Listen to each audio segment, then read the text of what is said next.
जिसके प्रायोजक है the Royal Ecole. The Royal Ecole 17 एकड़ के विस्तृत परिसर में फैला सीबीएसई से संबंध सिवनी जिले का प्रथम डे बोर्डिंग सह आवासीय विद्यालय, जहां सुखद ज्ञान की प्राप्ति के सिद्धांत के अनुरूप पूर्णतावादी शिक्षण पद्धति का प्रसार संभव हो रहा है। संपूर्ण विश्व की सीमाओं को संकुचित करने में विश्वास करते हुए अनेक वैश्विक दृष्टिकोण के साथ हम राष्ट्रीय एवं अंतर्राष्ट्रीय प्रदर्शन के अवसर उपलब्ध कराते हैं। छात्रावास में शुद्ध शाकाहारी आहार के साथ छात्र छात्राओं हेतु वातानुकूलित शयन कक्ष, कक्षा 11वीं एवं 12वीं के विद्यार्थियों को प्रतियोगी परीक्षाओं हेतु उचित मार्गदर्शन।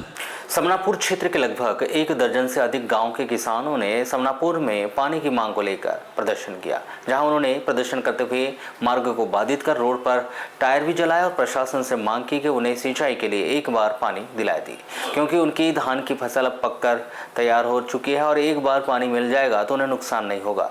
यदि पानी नहीं मिला तो सैकड़ों किसानों को करोड़ों रुपए का नुकसान उठाना पड़ेगा। आपको बता दें कि जिले में किसानों के खेतों में लगी धान की फसल सिंचाई के अभाव में अब सूखने की कगार पर है।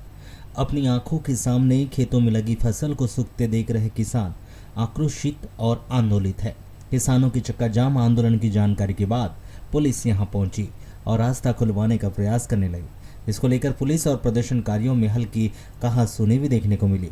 बुधवार को बालाघाट नैनपुर राजमार्ग के समनापुर में किसानों ने फसलों की सिंचाई के लिए पानी देने की मांग को लेकर चक्का जाम कर दिया। प्रातः 11 बजे प्रदर्शनकारी किसानों ने टायरों में आग लगाकर और सड़क पर बैठकर प्रदर्शन शुरू कर दिया, जिससे इस मार्ग पर आवागमन पूरी तरह से बंद हो गया था। खेतों में लगी फसल की सिंचाई के लिए पानी नहीं मिलने से किसान आक्रोशित है। उनका कहना है कि जब तक नहरों में सिंचाई के लिए पानी नहीं छोड़ा जाता है तब तक उनका आंदोलन जारी रहेगा। फिलहाल घटनास्थल पर पुलिस और प्रशासनिक अधिकारी किसानों के आंदोलन पर नजर बनाए हुए हैं। किसानों ने शासन प्रशासन से हाथ जोड़कर यह भी कहा कि एक बार उनकी फसल को सिंचाई के लिए पानी दे दे। किसानों का यह भी कहना था कि दफ्तरों में बैठने वाले राजा हो गए हैं और देश को अपने अन्न से जीवित रखने वाला किसान आज भिखारी हो गया है। किसानों का गुस्सा इसको लेकर भी है कि प्रशासन ने जिले में किसानों की लगातार उठ रही मांग को लेकर आश्वस्त किया था कि किसानों को 7 मई तक फसल की सिंचाई के लिए पानी दिया जाएगा और अभी से ही नहरों में पानी बंद कर दिया गया है, जिससे किसान आंदोलित है और वहां चक्का जाम आंदोलन के माध्यम से सिंचाई के लिए पानी की मांग कर रहा है। हमारे कलेक्टर महोदय को और हमारे जनप्रतिनिधियों को अवगत कराना था और हमारे यहाँ से लेटर भिजवा करके पानी रुकवाना था। सर्वप्रथम गलती तो उस अधिकारी की है। मैं चाहता हूँ कि उस अधिकारी को भी त्वरित जो है निलंबित किया जाए, जिससे तो हम तो जनता पीछे जा रही है, सरकार उसको इधर के उधर डिवाइड कर देती है। तो अभी क्यों नहीं डिवाइड कर रही है? बारिश में भी कर रही है हमारा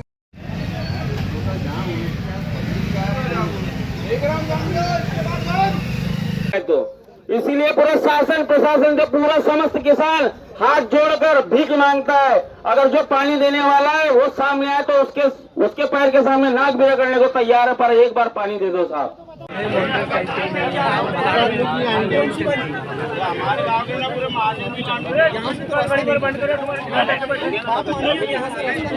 संविधान का है तू ही सबका। किसान इतना ज़्यादा बेहाल हो गया है कि उन्होंने सोसाइटी से कर्ज लिया, बैंक से कर्ज लिया है, व्यापारी से कर्ज लिया है, जिसके वजह से किसान आज रोड पर आ गए हैं।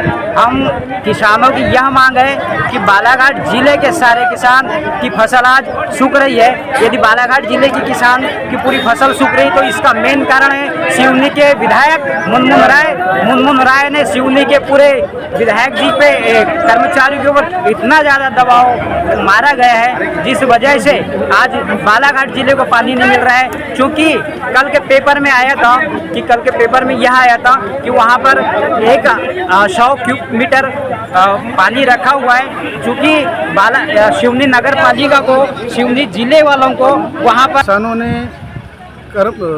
इरिगेशन के अधिकारियों से चर्चा करने के बाद में, कलेक्टर साहब से चर्चा करने के बाद में आश्वासन मिला था कि आप रबी की फसल लगाए धान।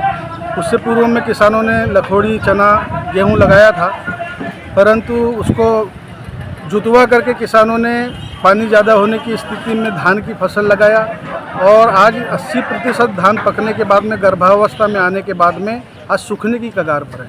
किसानों ने कई जगहों से कर्जा लेकर के अपनी पूरी पूंजी लगा दिया है और आज ऐसी परिस्थितियां है कि धान सूखने की कगार पर है। ऐसे में किसान पूरा बर्बाद हो जाएगा। तो ये जो आवश्यकता नहीं थी, क्योंकि सिंचाई विभाग और प्रशासन अगर अपनी बातों पे खरे उतरते तो आज हमको ये चक्का जाम करने की आवश्यकता नहीं थी। हमने ये किसानों से संबंधित जो हमारे खेतों में रबी की फसल लगी है तो नहर के माध्यम से हम यहाँ पर रबी की फसल लगाते हैं और इनके द्वारा आश्वासन दिया गया कि 7 मई तक आपको पानी मिलेगा। तो सभी किसानों ने कम से कम यहाँ पे पूरा चाचेरी से लेके अगर हट्टा तक देखा जाए तो कम से कम 50-60 हज़ार एकड़ में रबी की फसल लगी है। और अभी जब धान गर्भ में है तो इन सिंचाई विभाग के द्वारा कलेक्टर महोदय इन सभी के द्वारा हमारे नहरों में पानी बंद कर दिया गया है, पानी नहीं छोड़ा जा रहा है, जिससे हमारी फसल पूरी की पूरी नष्ट होने की कगार पर है। सभी संबंधित अधिकारियों से हमने संपर्क किया, बात करने की कोशिश की, पर संतोषजनक कोई जवाब नहीं मिला है और जिसके कारण आज पानी की मांग को लेकर यहाँ पर किसानों ने पूरा चक्का जाम किया है। कब तक चलेगा चक्का जाम? ये चक्का जाम जब तक किसानों को ये सूचना नहीं मिल जाती है कि आपके पानी छोड़ दिया गया है, माचागोरा से भीमगढ़ के लिए पानी छोड़ दिया गया है, ये जानकारी जब तक नहीं मिलती तब तक यहीं पर चक्का जाम है। जो कि किसानों की खेती में यहाँ पर धान की फसल लगाई गई है और वह का संबंधित जो कार्यालय है इरिगेशन विभाग उनके उच्च अधिकारी के मौखिक आश्वासन देने के उपरांत जो है किसानों ने अपना पैसा लगा करके नहर की लाइनों का काम कराने के बाद में यहाँ धान की फसल की बुवाई की। लेकिन आज हमारे किसानों की जो फसल जो है 80% यहाँ पर पक करके तैयार हो गई है। अगर हम किसानों को जो है अगर 5 दिन तक के पानी मिल जाए फसल के लिए तो हमारे किसानों का जो है पूर्ण रूप से जो है धान पक करके तैयार हो जाएगा और जो करोड़ों का जो नुकसान होने वाला है यहाँ किसानों को वो नुकसान की भरपाई हो जाएगी। अभी आप लोग का क्या है कि यहाँ पे कितने घंटे से आपका चक्का जाम चालू यहाँ है? पर लगभग 2 घंटों से। और कब तक चालू रहेगा? कि जब तक कि हमारी मांग को जो है एक जिम्मेदार अधिकारी अगर आश्वासन नहीं देगा तब तक के जो है हमारी मांगें चलती रहेगी। धरना